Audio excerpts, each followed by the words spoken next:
He called me a lifelong maid. After I gave up my entire career to care for him, my paralyzed son laughed with his ex about how I'd never leave.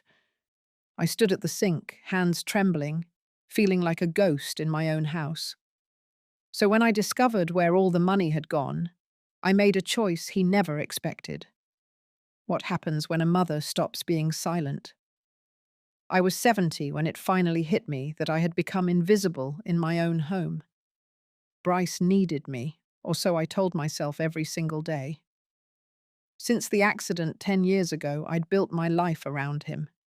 I left my job at the county treasury office, sold my car, let go of my volunteer work at the senior centre. Everything I did was so I could care for my son who couldn't walk, couldn't feed himself, couldn't even sit upright for more than 20 minutes without my help. It started simple. Routine, even. Wake up. Heat water. Crush his pills. Spoon-feed breakfast. Wipe the corners of his mouth. Clean him. Stretch his legs. Change the linens. Do the laundry. Answer calls from insurance. Physical therapists. Case managers. Then lunch. Then another set of meds. Then keep him company as he scrolled through his phone completely silent. By dinner, I was more exhausted than I'd ever been in my working life. But I smiled. I told myself it was worth it, that he'd do the same for me, that this was love. But you know what no one tells you about caregiving long term? It wears down not just your back, but your sense of self. You stop being Irene. You become the hands, the feet, the one who fetches, the one who never says no. You start to disappear. I hadn't sat down for a meal without being interrupted in a decade. I hadn't slept through the night in just as long. When my knees gave out last winter, I laughed. I told Bryce it was just old age catching up. But truth was, I hadn't taken care of my own body in years. Still, I kept going. That morning, like every other, I got up before the sun. I mixed the high-calorie supplement drink just the way he liked.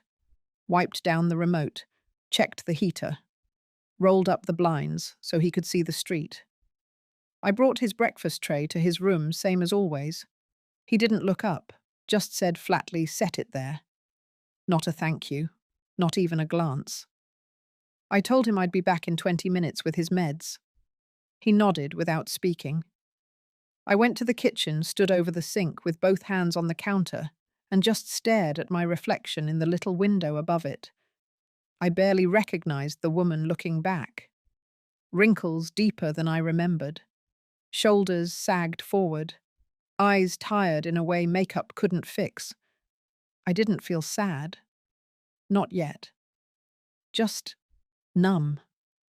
For anyone listening who's ever cared for someone full-time, I want you to hear this part. It doesn't happen all at once. You don't wake up one day and realize you've lost yourself. It creeps in. Quiet. Slow. Like fog curling under your door. That morning I didn't cry. I didn't scream. I just pressed the coffee filter into place, turned on the machine, and stood there. In silence. In stillness. And in that space, a quiet voice inside whispered something I hadn't let myself hear in years.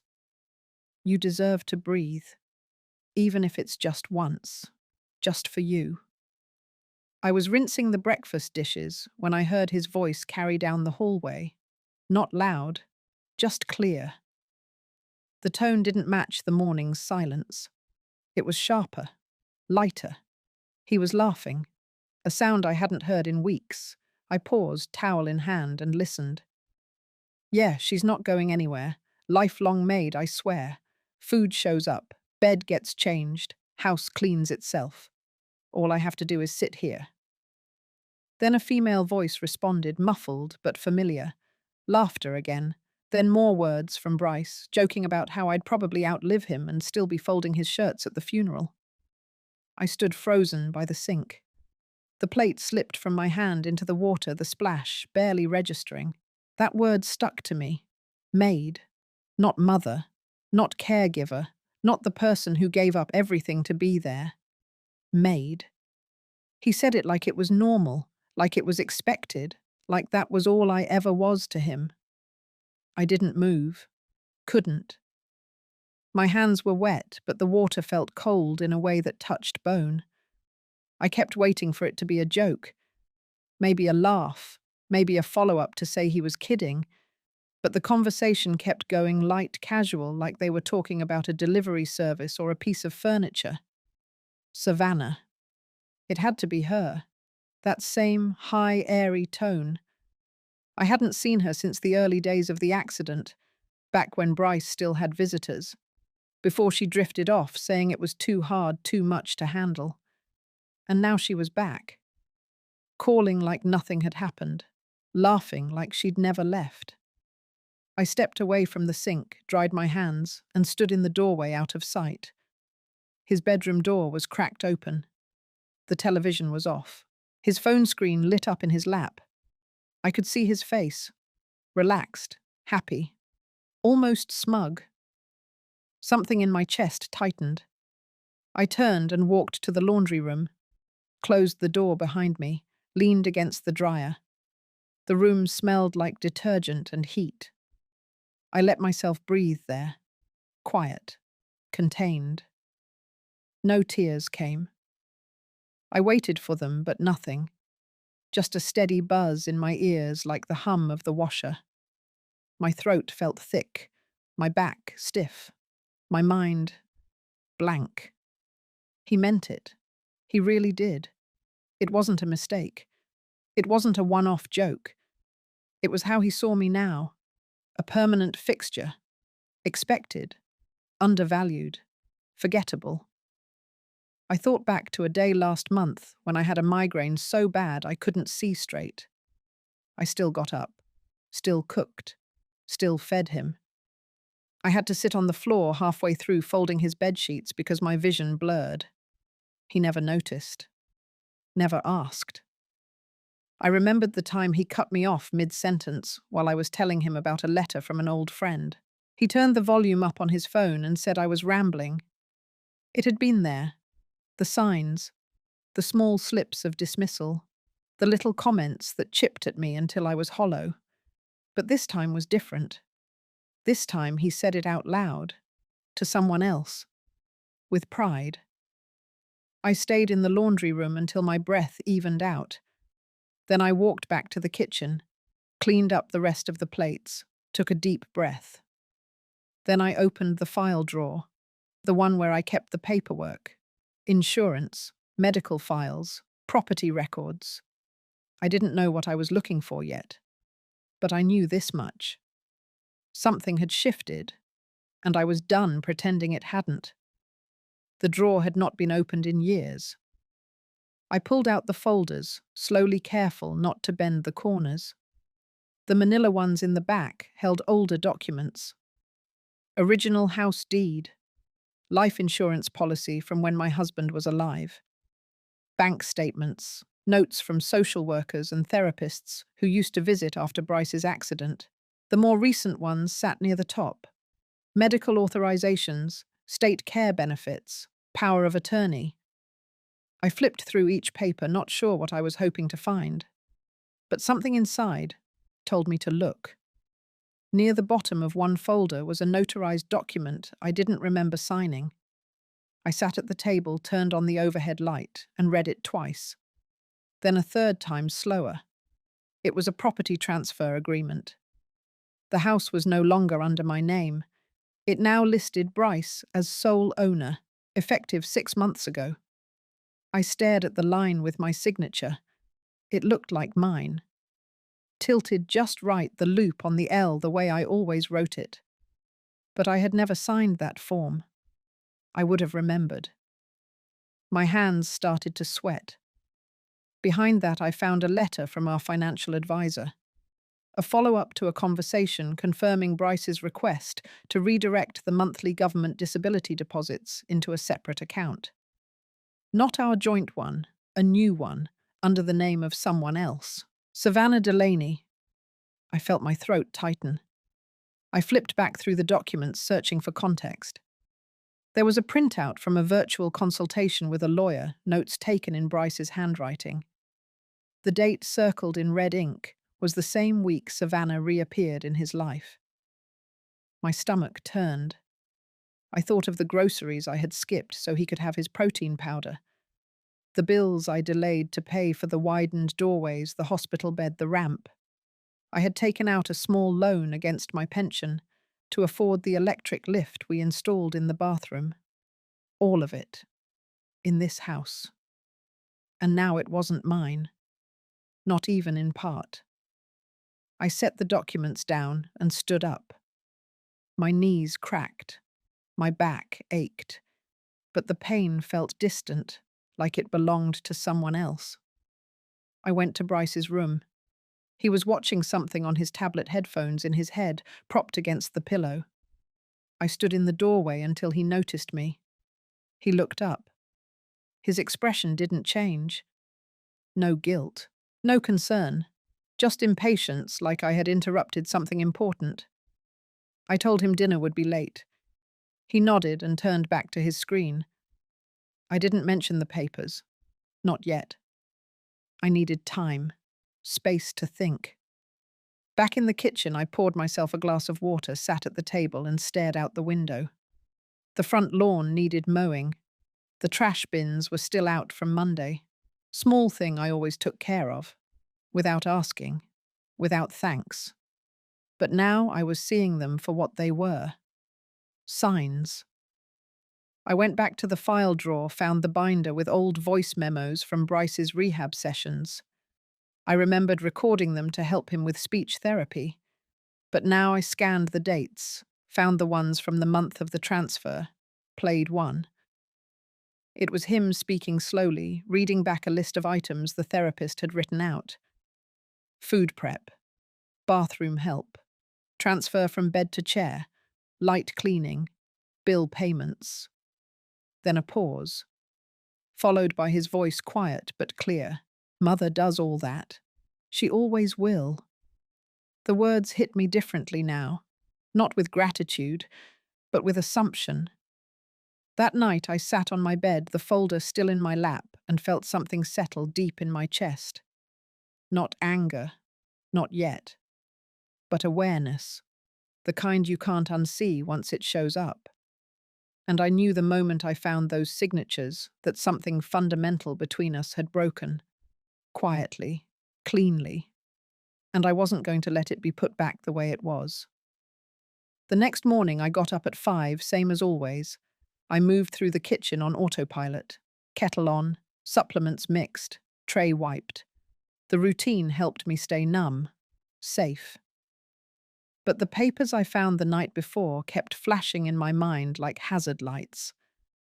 After I gave Bryce his breakfast and set his meds by the bedside, I told him I had errands and would be back in the afternoon.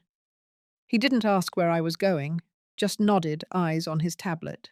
I packed a tote bag with the folder of documents and left the house without looking back. The drive to Wichita was quiet. 2 hours of flat roads, cornfields, and grey skies. I didn't turn on the radio. My hands stayed tight on the wheel. I hadn't driven that far in years, not since before the accident.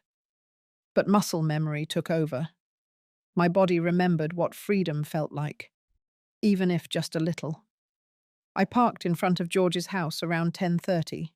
He lived on the edge of town, in a 1-story brick place with chipped paint and an old flagpole in the yard. I hadn't seen him in over a year. We never had much of a relationship after my husband passed. George was blunt, didn't like small talk, didn't pretend to be kind. But I needed someone who didn't sugarcoat things. He opened the door in a flannel shirt and boots, looked me up and down, then stepped aside. We sat at the kitchen table, same one from 20 years ago, still covered in cigarette burns and coffee rings. I handed him the folder. He read everything slowly, mouth set, in a straight line. Not a single word. Then he leaned back and exhaled through his nose. I waited. Finally, he said, quiet and firm, that what Bryce had done was legally binding but morally rotten, that he could help. But only if I was serious, no changing my mind later, no feeling guilty. I told him I was done. He nodded once. George wasn't the emotional type, but I saw something shift in his eyes. Maybe respect, maybe regret. He picked up his flip phone and made a call to an attorney he knew, asked about guardianship transfer procedures, made notes on a yellow legal pad. He asked if I had thought about what came next. I said not fully, but I knew I couldn't stay where I was. Not after what I had seen. Not after realizing my son had chosen someone else to guard his future, someone who hadn't even shown up in his worst days. George didn't say much else, just gave me an envelope with his personal notary copy and said I could use his name for the first filing. I thanked him, tucked the envelope into my bag, and drove back before the sun dipped. At home, Bryce didn't ask anything. I heated dinner, served it. He didn't notice the folder was missing from the cabinet. Didn't ask about the papers no longer in the drawer. I washed dishes, dried my hands, and stood by the window again. This time, I didn't feel invisible. I felt steady, like something inside me had finally clicked into place. It wasn't revenge I wanted. It was clarity.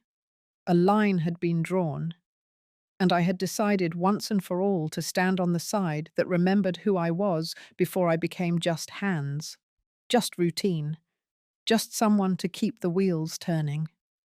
I went to bed early that night, lights off by 9, and I slept straight through until morning. First time in years. 3 days later, I sat across from a woman named Angela in a quiet office above a strip mall outside El Dorado. She was a financial consultant I had worked with briefly after my husband passed. I wasn't sure she'd remember me, but she did.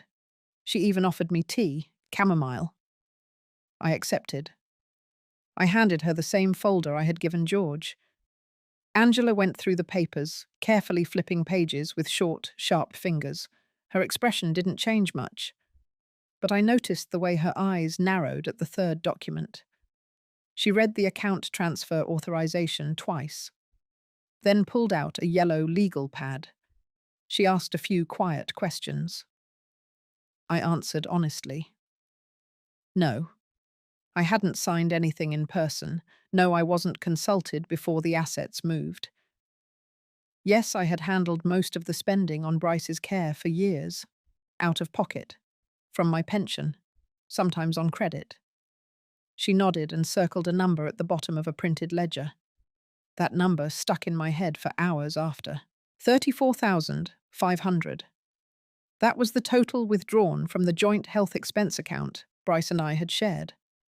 A line of small transactions, each labeled as therapy consultation, private care, mental wellness retreat, Uber health rides, hotel accommodations. Every one of them cleared by Bryce, every one of them routed to Savannah. Angela said the bank statements aligned with a pattern she'd seen before. When a third party gains influence over a dependent and begins manipulating access to financial tools. She called it soft fraud, hard to prove, even harder to undo. She looked at me gently and said something I didn't expect. You're not crazy, and you're not overreacting. That felt like oxygen. After I left, I drove to the pharmacy to pick up Bryce's prescriptions. The clerk handed me the bag like always, but something about the weight of it felt different now, like a burden I was about to set down. At home, I opened the fridge and saw the grocery shelf I had been restocking every week. Protein drinks, yogurt, apple slices he always asked for but never finished. I stared at them, then slowly started pulling things out, setting them aside. I made a list of what I would no longer buy. That night, bedtime, while Bryce watched television in the living room, I sat in the den and made copies of every paper, scanned them onto a flash drive, sent a summary to George. Then I opened a drawer and pulled out my pension balance sheet. $121,800. That was how much I had withdrawn since his accident. Modifications to the house, medical supplies, the wheelchair-accessible van. Most of it went to things no longer visible, invisible sacrifices. And all this time he'd let Savannah reach into that same pool without blinking. I sat still for a long time after adding the numbers. It wasn't about the money. Not really, it was the decision. He made it without me. Chose someone else. Trusted someone else.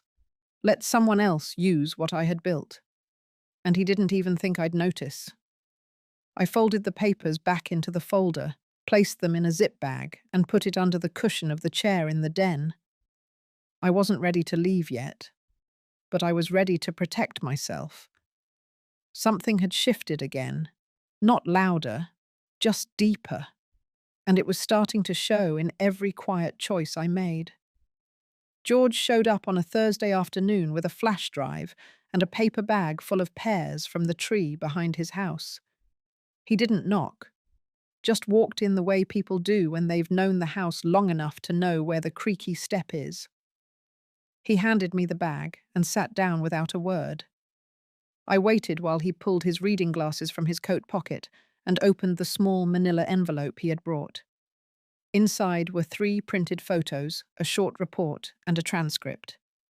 He slid the first photo across the table.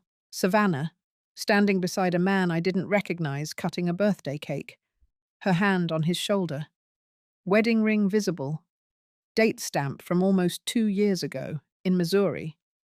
The second photo was them again holding hands at a courthouse, filing paperwork, marriage license in the corner of the frame, issued 3 years ago.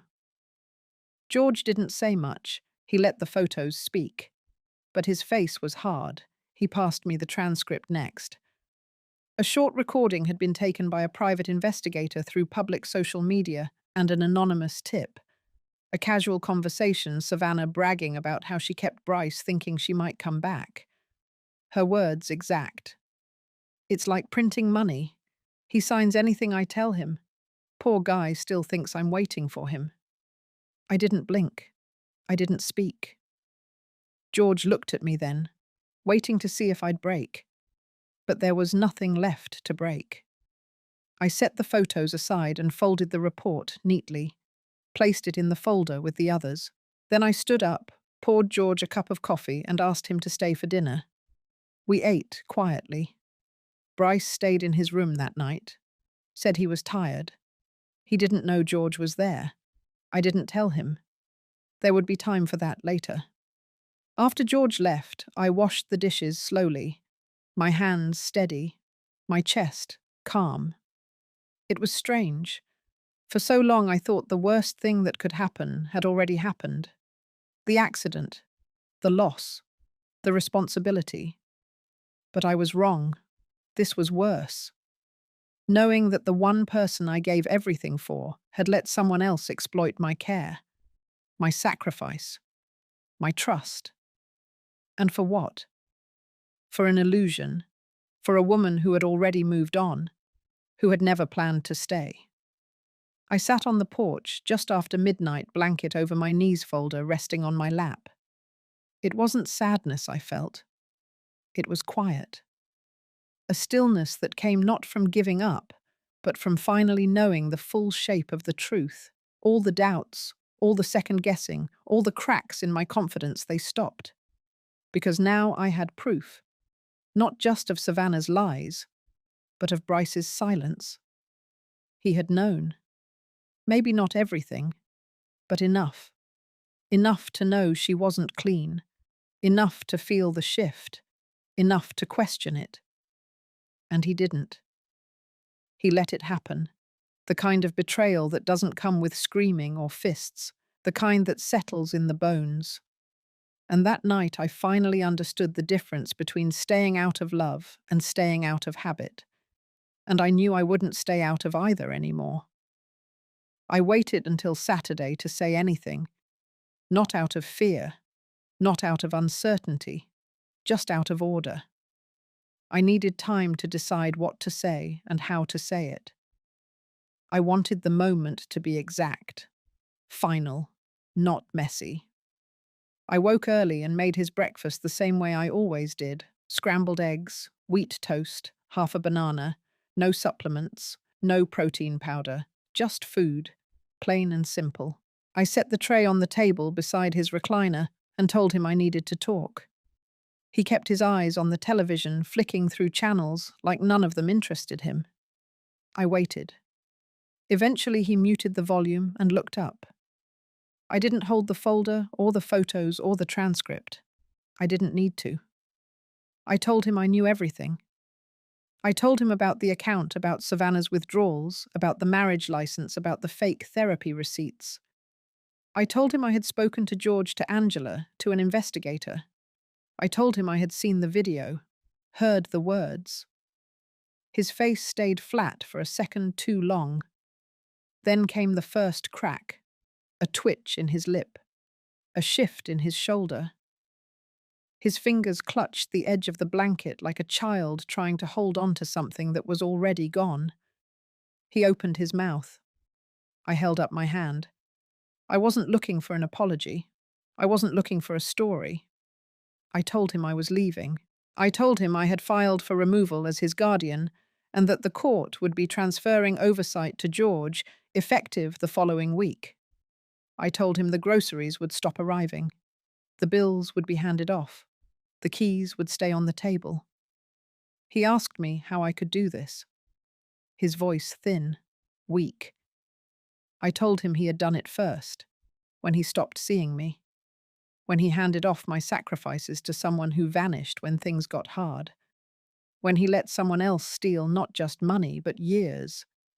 He tried to say he didn't know, that Savannah had promised him she was just managing things until he recovered, that she never told him about the marriage. I told him he was an adult, a sick one, but still an adult. And he had chosen silence, chosen ease, chosen delusion, and now I was choosing clarity. I stood up, collected the breakfast tray, and turned to go. He said my name, soft, almost like a whisper. I paused, but I didn't turn back. Instead, I walked into the kitchen and started wiping down the counters. I made myself coffee. I sat by the window and watched the street. I breathed. He didn't call again. Later that day, I packed a single suitcase, a few changes of clothes, my documents, a small photograph of my husband and me taken back when Bryce was just a toddler with 2 big shoes and a laugh that could shake a room. I left everything else. The furniture, the china, the walls I had painted twice in 10 years, the dented silverware, the hand towels embroidered with our old last name. I walked out quietly. No drama, no slammed doors, just the firm click of a lock behind me. And for the first time in a decade, I did not feel like someone leaving her life. I felt like someone returning to it.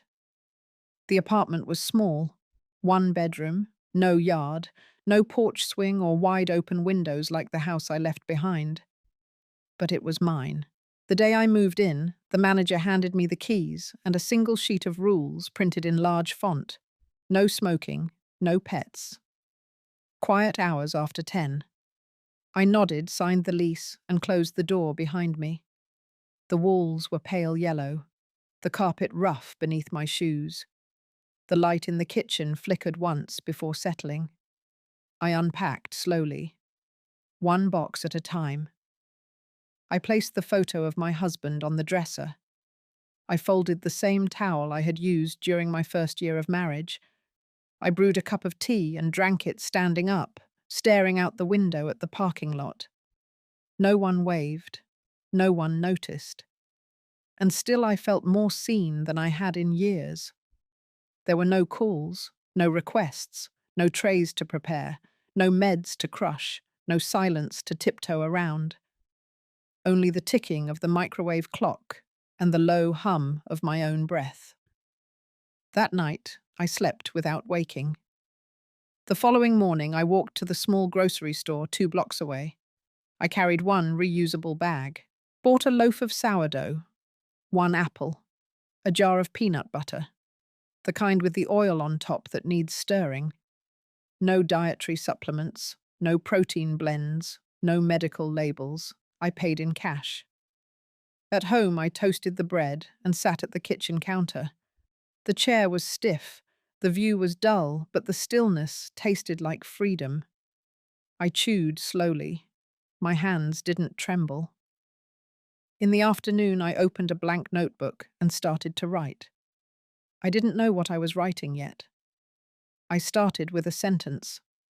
10 years is a long time to disappear. Then I added another. But one day is enough to begin again. I didn't know if I would keep writing or if the notebook would end up in a drawer forgotten. But for now, it felt right to let the words come without a plan. In the evenings, I walked around the complex, saw other women sitting on their patios reading or talking softly on the phone. I didn't speak to them. Not yet. I wasn't ready for conversations. I needed the silence more than company. One day, I passed a woman my age sitting in a folding chair knitting. She looked up and nodded. I nodded back. That was enough. Days passed quietly. One morning, I received a letter in the mail. No return address. Inside, a simple note. It said, "I hope you're okay. I'm sorry." The handwriting was familiar. I folded the letter and set it in the drawer under the sink. I didn't need to answer it. Not yet. Maybe never. The apology didn't erase what had happened, but it didn't sting the way I thought it would. That night, I lay in bed and listened to the old pipes rattle. I thought about the line I had drawn, the moment I chose to step out of the role that had defined me for so long. Not because I was angry, not because I wanted to teach anyone a lesson, but because I remembered who I was before I became invisible, because I had stopped asking for someone to see me and started seeing myself. I started the podcast without telling anyone. No promotion, no cover art, no music intro. Just my voice recorded in the quiet of my new apartment, sitting at the kitchen counter with a second-hand microphone and a cup of tea gone cold. I called it Under the Hushed Lamp. The name came from the corner light above my table, the one with a soft yellow glow that stayed on through the evening. It wasn't much, but it made the space feel less like a transition and more like a place where things could begin again. The first episode was 10 minutes long. I didn't plan it, didn't write a script. I just hit record and started talking. I said I had spent 10 years caring for someone who no longer saw me. I didn't name him. I didn't need to. I spoke about the weight of disappearing slowly, about how you can give up everything for someone and still be mistaken for furniture. I described the routine, the silence, the feeling of waking up and forgetting your own name. Then I listed the numbers, not as revenge, just as facts. 364 mornings a year, I woke before dawn. 2,670 loads of laundry. Over 10,000 pills counted and administered. 6 birthdays spent alone at the kitchen table. $121,800 withdrawn from my pension to pay for ramps, beds, vans, food. And not once did anyone ask me how I was doing. I ended the episode with a single sentence. The price of care is not always measured in dollars, but the receipt shows up eventually.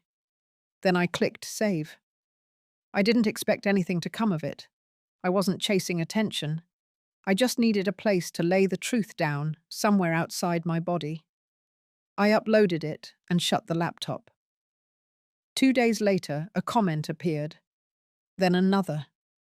Quiet, anonymous messages from women across the country. One said she had cared for her husband for 15 years until he passed, and no one even remembered to send her flowers. Another said her daughter had moved back in after a divorce and never once paid rent or said thank you. Another said she hadn't had a room of her own in 7 years. They didn't ask for advice. They just needed to say it out loud. And somehow they had chosen my voice to listen to while they did. So I made a second episode. This one about how guilt can be passed down like heirloom furniture. how women are taught that staying is a virtue, even when it erases you. I talked about the sound of silence in a house full of expectation, about the way your name disappears from mail, from calendars, from conversations, until you're just mum, or grandma, or worse, the help. Each week I added more, little memories, stories, observations. One morning I received an email from a woman in Nebraska. She said my voice kept her company during her night shift as a cleaner at a hospital. She said she played the episode about boundaries 3 times in a row and finally asked her sister to help with their mother. She ended the message with this line: "You helped me remember that my life matters too." I read it twice. Then I opened my notebook and started outlining the next episode. The topic would be simple. Care is not love unless it flows both ways. And some things we do out of love must be allowed to end. Not because we failed, but because we remembered we were human. It was George who called to let me know. His voice was steady, but I could hear something beneath it. Maybe frustration, maybe pity, maybe neither. He said Savannah had cleared out her things a week earlier, left the house without a note, left Bryce sitting there in the living room surrounded by silence and bills. She had withdrawn the last of the funds from the account. George said it wasn't much, just enough to cover one last hotel stay. The transaction was flagged, but went through before the freeze was official. By the time anyone could act, she was already gone. Bryce didn't call me. He didn't have to. I already knew what it would look like. The empty chair, the discarded packaging, the laptop left open with unanswered emails, the sudden absence of a voice that used to fill the room. George told me Bryce had asked if I would come back. He told him no, said I was building something, said I had moved on. Bryce didn't argue. The next day, I received a letter from the bank confirming the closure of the joint account. Attached was a list of all transactions over the last 18 months. Savannah's name showed up again and again: rideshare payments, spa appointments, gift card purchases, airline tickets, small withdrawals at odd hours. Bryce had approved all of them. He was not scammed in the traditional sense. He was willing. He trusted her. Or maybe he just wanted to believe that someone other than me cared enough to stay. But she didn't. I placed the letter in the back of a drawer and returned to my writing desk. I opened the notes for my next podcast episode and added a line at the top of the page. There is no shame in being fooled, but there is danger in staying blind by choice. That evening I walked to the community garden and sat by the bench under the fig tree. A breeze rolled through soft and cool. I watched an older woman plant a small bed of tomatoes with quiet focus. Her back was straight, her hands steady. I didn't cry. I didn't feel victory either. What I felt was something quieter, the full weight of what I had left, and what he now had to carry alone. He had chosen to believe in something that never really stood beside him. And now, in the echo of her exit, he would have to reckon with what remained. Not money, not comfort, but silence. And that silence was not the kind I had once endured. Mine had been full of motion, of giving, of waiting. His was empty. For the first time in years, I did not feel responsible for what he did with it. I went home and made dinner: lentil soup, toasted bread. I played an old jazz record on the kitchen speaker while I ate. Then I turned the volume down low and let it play into the night. The phone did not ring, the door did not knock, and the quiet this time did not feel lonely. It felt earned. 2 weeks after the last withdrawal cleared, I received an envelope without a return address. Inside was a short note. No greeting, just my name written in block letters and 5 sentences.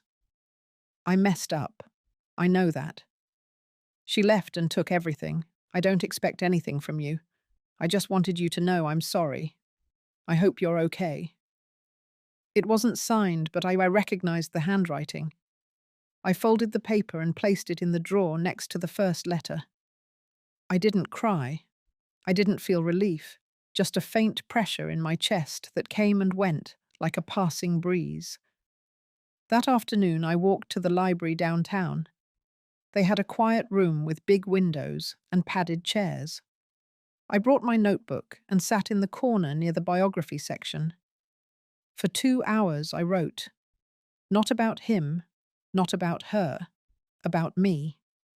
I wrote about the first job I had at 19, working in a school cafeteria. I wrote about the way my mother folded towels and how I used to mimic her hands. I wrote about the time I skipped a church fundraiser to sit in a diner with my husband, watching rain roll down the glass. These were not stories for a podcast. They were pieces of me I had let go of somewhere along the way. I wrote them because I needed to see them again. Needed proof that I had existed before I was needed by someone else. On the walk home, I passed by a church marquee that read, "Sometimes peace looks like letting go." I stopped, read it twice, then kept walking. Back at the apartment, I made a pot of tea and played a voicemail from a woman named Carla. She was starting a support group for family caregivers who had stepped away. She said she had found my podcast through a friend and wanted to invite me to speak.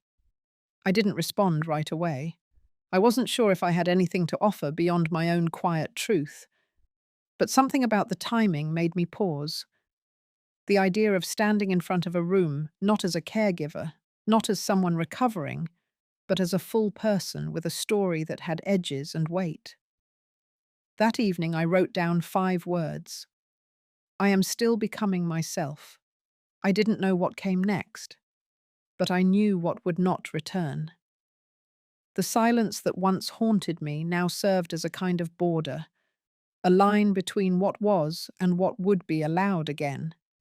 And I was learning to hold that line with steadier hands. The day I stood in front of that small room with folding chairs and poured coffee from a cardboard box into styrofoam cups, I didn't feel nervous. I felt rooted.